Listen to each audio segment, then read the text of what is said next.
Mana shu sovuq kunlarda ko'ryapmiz, mana ko'chada ishlashyapti odamlar, qo'li so'qatib, ustalarimiz ishlayapti, boshqa shu hunar bola chaqa boqaman deb, halol rizq topaman deb, bolam, ayolim birovga sarg'aymasin deb halol hunar qilayotgan shunaqangi hunarmandlardan Alloh rozi bo'lsin. Ajr mukofotlarni Xudo va'da qilgan bu insonlar. Halol mehnat qilib ko'chada sovqatib, mana erkaklarimiz, oila boshliqlarimiz, Xudo rozi bo'lsin hammadan.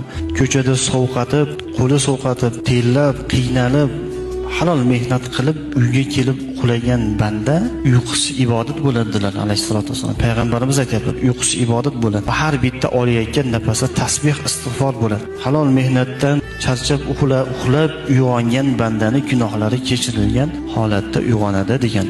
Shuning uchun shu mana sovuq kunlarda ham ishlab yurishibdi ba'zi insonlar ko'chalarda. Xudo rozi bo'lsin hammalaridan. Mana shu hadisda aytilgan darajatlar iloyim